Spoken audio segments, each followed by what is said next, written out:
So for those of you that don't know Yoko, we are Europeans market leader when it comes to products for the fine manual post-processing. And that is why we come in contact with a lot of 3D printed parts.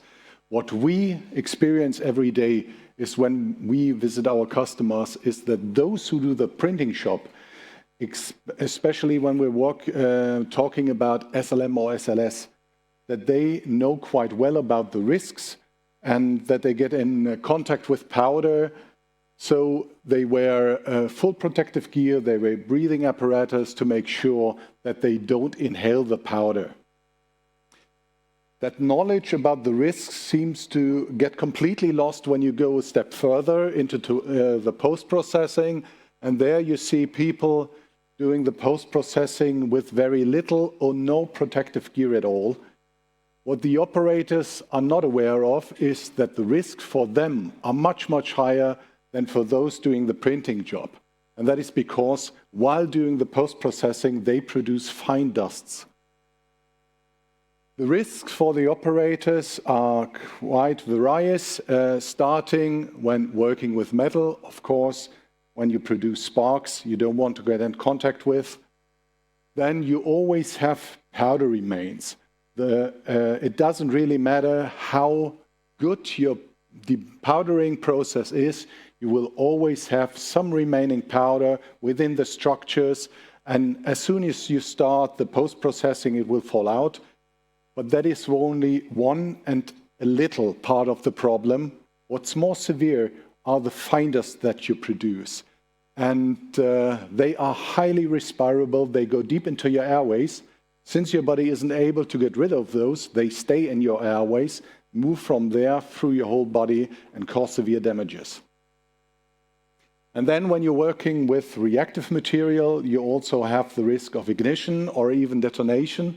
And I have a little example for that. 3, 2, 1.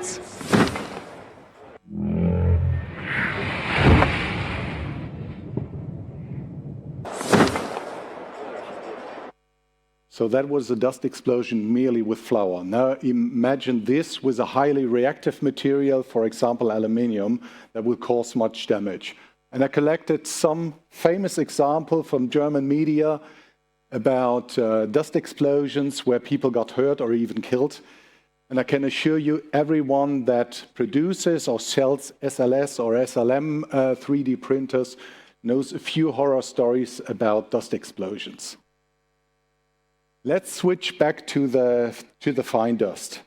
As I said before, the powder is only one small part of the problem. That is because most of the powder that is used in SLM starts from 15 micrometers. And as you can see from this image, that goes into your throat, your nose, your upper airways. What's more critical are the fine dusts that are smaller than 1 micrometers, and they really go deep into your airways.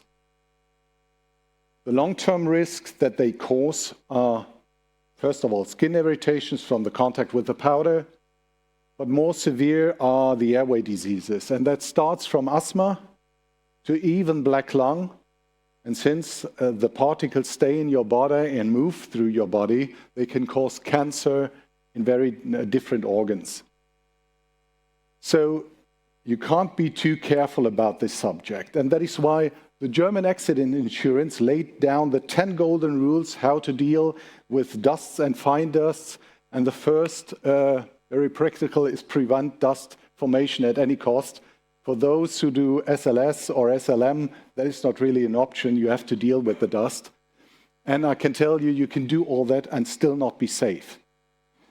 That is why when we realized that there is a problem and that there was no solution to the problem at that time, we designed and created a workstation where you can do all your manual post-processing.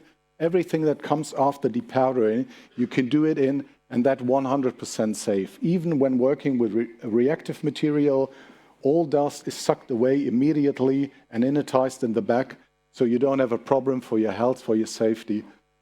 When you want to learn more about it, feel free to visit me at our booth, just right the corner, and thank you for your attention. Thank you very much, Carsten.